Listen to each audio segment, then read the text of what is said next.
As the decades have passed, many traditional dinners that were once staples on American dinner tables have slowly disappeared. Shifts in food culture, health trends, and changing lifestyles have led to the decline of many dishes that once defined the family meal. In this video, we'll explore 8 classic dinners that many of us grew up with, but that have largely faded from modern kitchens. Number 1. Chicken a la Maryland. Chicken a la Maryland, a dish with deep Southern roots, dates back to the early 1900s, and its preparation was closely linked to the farming traditions of the region. The signature technique of pan-frying chicken gave it a crisp, golden brown exterior while keeping the meat tender and juicy.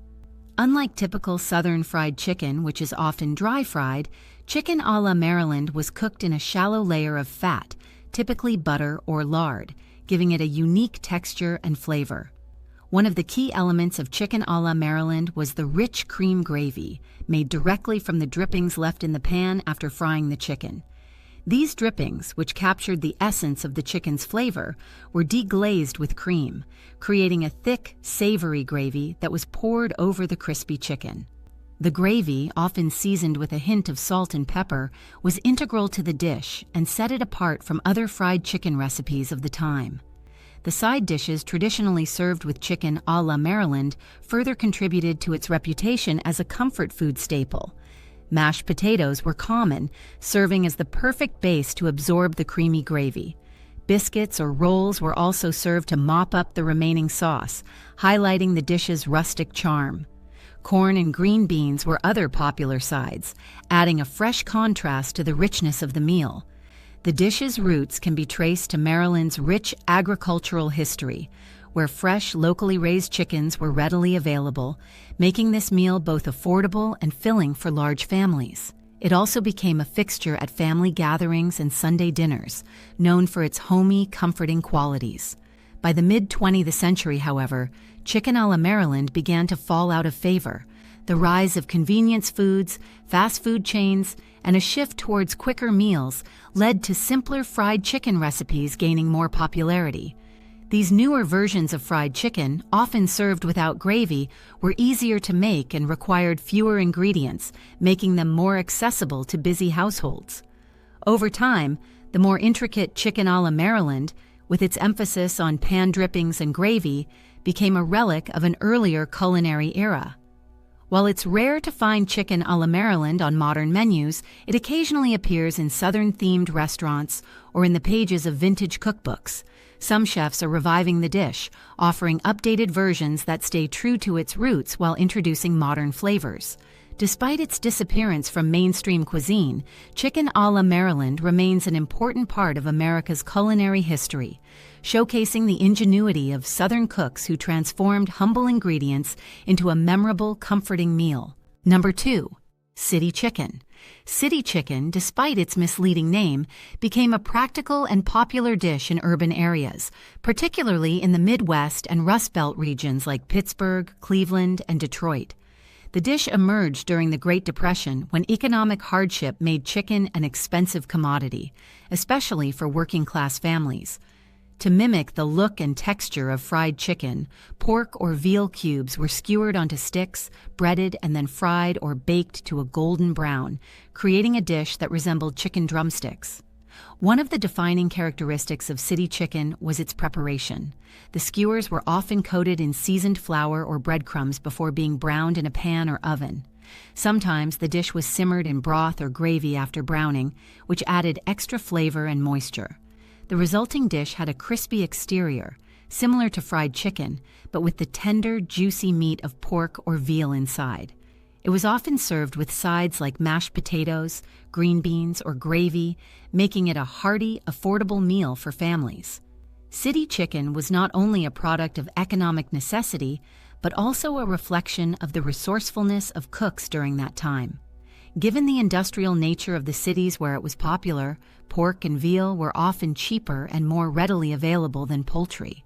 Local butchers, eager to provide customers with a meat product that looked like the more desirable chicken, would prepare pre-made skewers of pork or veal for families to take home and cook. This practicality, coupled with its versatility in terms of preparation, made city chicken a go-to meal for many.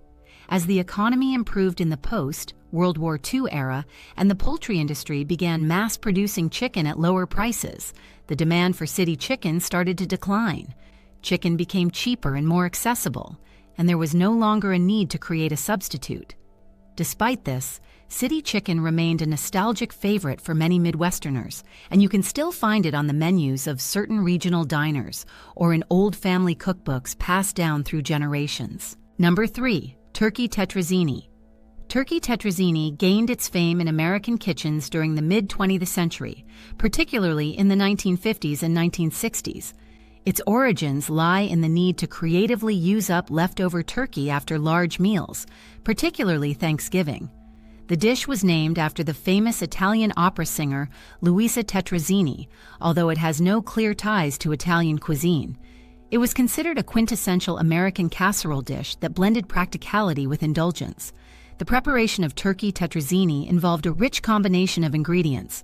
Cooked turkey, usually shredded or cubed, was mixed into a creamy sauce made from butter, flour, milk, or cream. Mushrooms were commonly added, bringing an earthy flavor, while peas added a pop of sweetness and color. The sauce was seasoned with black pepper, salt, and occasionally a splash of sherry or white wine to elevate the flavor. The turkey and sauce mixture was combined with cooked spaghetti or egg noodles, giving the dish its hearty, carb-loaded foundation. Once mixed, the entire dish was typically baked in a casserole dish.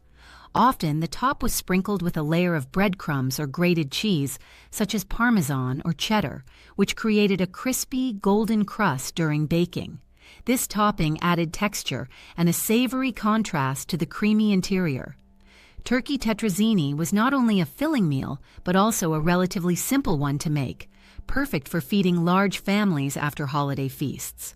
During its peak, turkey Tetrazini became a symbol of post-holiday comfort, offering a way to turn leftovers into something that felt fresh and homemade. It exemplified the American post-war era's love for casseroles, dishes that were easy to make, economical, and versatile.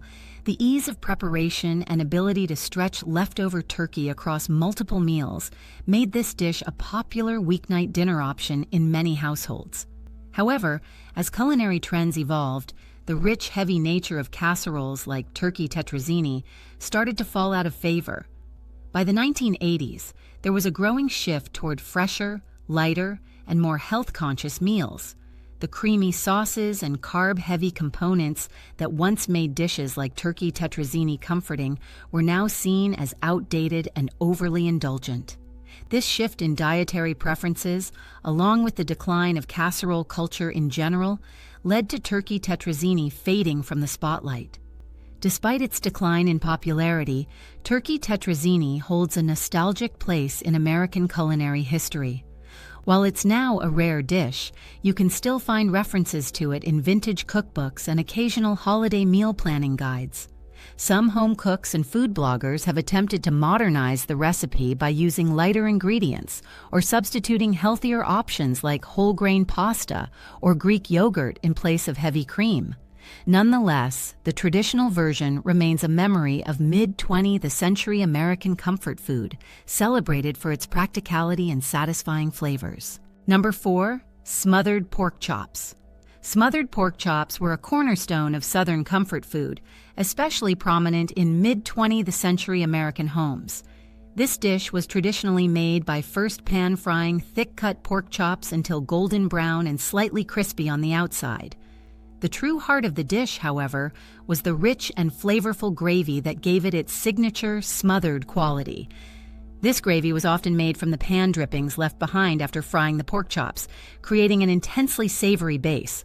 Onions were a key ingredient, sautéed until soft and caramelized, adding sweetness and depth to the gravy.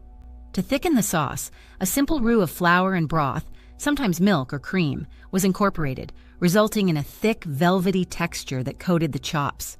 What made smothered pork chops stand out was the slow, simmering process after the initial fry.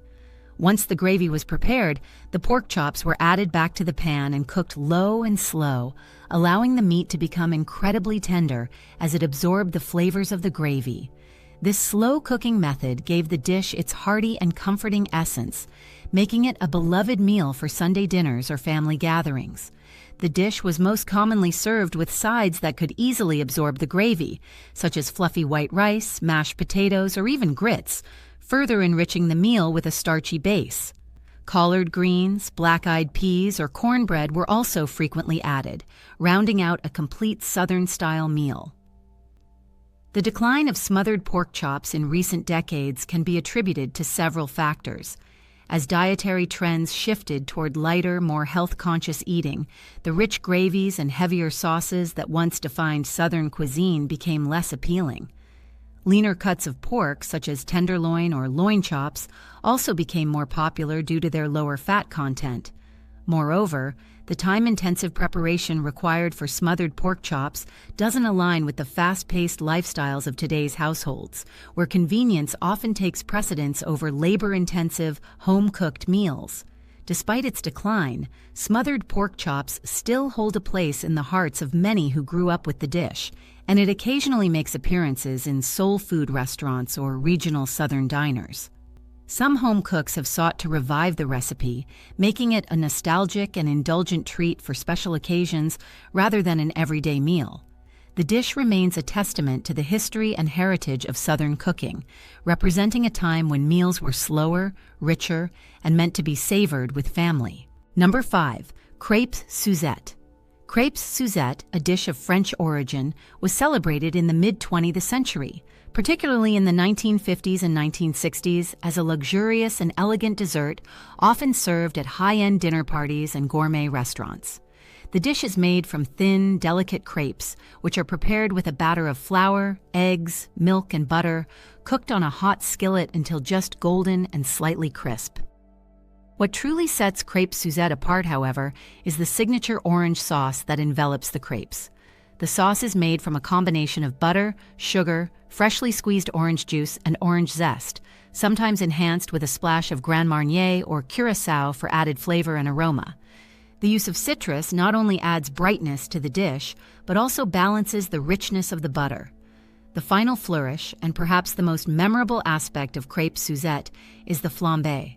Before serving, the crepes are bathed in the orange sauce and flambéed with brandy or another liqueur. The flames not only create a visually stunning presentation, but also add depth to the flavors by slightly caramelizing the sugars in the sauce. While crepe Susette was once a staple of formal dining experiences, especially when home entertaining was at its peak, it has become increasingly rare. The decline in popularity can be attributed to several factors. First, the technique of flambé, though visually impressive, requires a level of skill and confidence in the kitchen that many home cooks today may not possess or find necessary. Additionally, the formality of dinner parties has waned, with most people preferring simpler, less time-consuming desserts over the theatrical, labor-intensive process of preparing crepe Susette. In today's fast-paced culture, desserts tend to be more straightforward, with an emphasis on ease and quick preparation. This has led to the gradual disappearance of dishes like crepe Susette from modern American home kitchens. However, it still holds a nostalgic place in culinary history and can occasionally be found on the menu of upscale restaurants or during special dining experiences, where the old-world charm of tableside flambé presentations continues to captivate guests. For those willing to try it, crepe Susette remains a delightful throwback to an era when dinner was not just a meal, but a carefully curated experience. Number 6. Lamb chops with mint jelly. Lamb chops with mint jelly were once the height of sophistication and a staple at special dinners in affluent American households, particularly in the 1950s and 1960s. Lamb itself was considered a luxury meat, often reserved for Sunday dinners, holidays, or gatherings, and the pairing with mint jelly became a hallmark of these occasions. The sweet and slightly tart flavor of the mint jelly was thought to complement the richness of lamb, cutting through its fatty, robust taste with a refreshing counterbalance. This pairing was largely influenced by British culinary traditions, where lamb and mint sauce had long been a favored combination. The preparation of lamb chops was often simple, allowing the meat's flavor to shine through. Typically, the chops were grilled or broiled to a medium rare, maintaining the tender texture of the lamb while developing a caramelized crust. Mint jelly was served on the side, either commercially produced or homemade using fresh mint, sugar, and vinegar. The jelly's vibrant green color added a visual contrast to the dish, making it not just a flavorful but also an aesthetically pleasing part of the meal. By the late 20th century, however, this classic pairing began to fall out of favor. One reason for the decline was a shift in culinary trends. American tastes started to embrace more diverse global flavors, particularly Mediterranean and Middle Eastern cuisines, where lamb was commonly seasoned with herbs like rosemary, thyme, or cilantro, and spices such as cumin or coriander.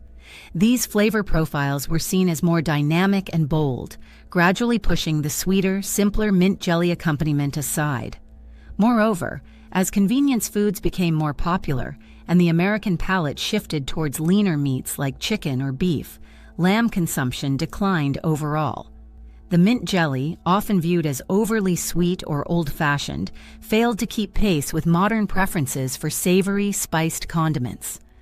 In recent years, lamb has experienced something of a revival, but the preparations are now more likely to feature herb-crusted lamb chops or lamb marinated in garlic and lemon, reflecting Mediterranean influences rather than the mid-century Anglo-American tradition of mint jelly.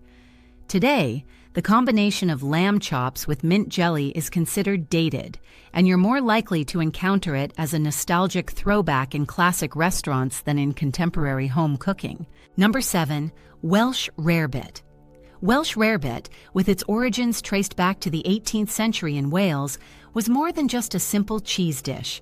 It stood as a symbol of hearty, everyday cuisine for the working class who sought to make the most of modest ingredients. Unlike its modern-day counterparts, like cheese toast or grilled cheese sandwiches, Welsh rarebit was celebrated for its more complex flavor profile and preparation method. The base of the dish, often cheddar cheese, was carefully melted with additional ingredients like beer, mustard, and Worcestershire sauce, creating a rich and tangy cheese sauce with a depth of flavor that simpler cheese dishes couldn't match. During the early 20th century, particularly in the 1930s and 1940s, Welsh rarebit became a staple in American households. Its popularity soared during difficult economic times because it was both affordable and filling. Bread, a universal pantry item, served as the perfect canvas for the robust cheese sauce. The dish could easily be scaled to feed a large family without requiring expensive ingredients like meat.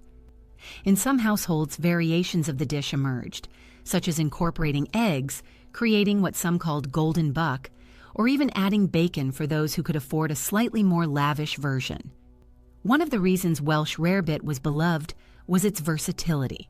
Though traditionally poured over toast, some cooks would drizzle the sauce over roasted vegetables or even serve it as a dip for crusty bread. The beer component added another dimension, contributing both flavor and texture. Some recipes called for stout, which gave the sauce a darker, more bitter quality, while others preferred lighter ales that resulted in a milder taste. In terms of regional popularity, Welsh rarebit found a stronghold not just in Wales, but also in areas with large British or Welsh immigrant populations, such as parts of the northeastern United States.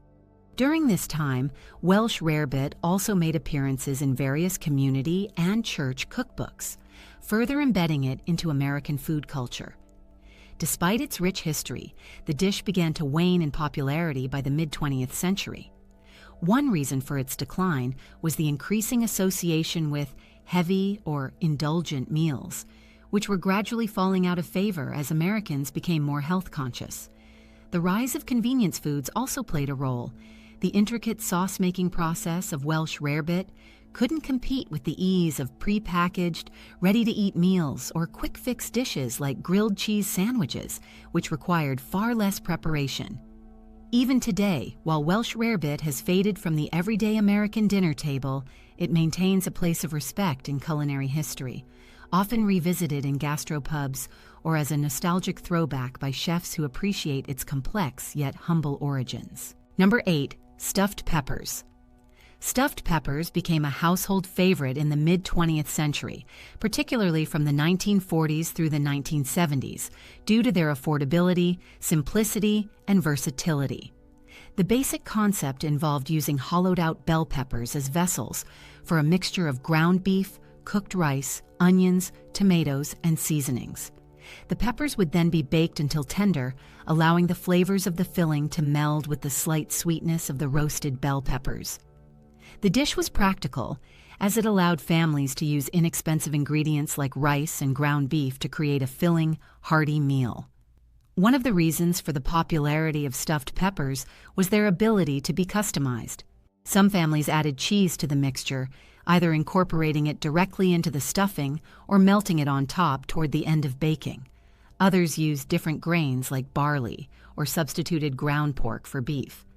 Stuffed peppers also aligned with the era's casserole culture, where one-dish meals were celebrated for their convenience and ability to feed an entire family with minimal fuss.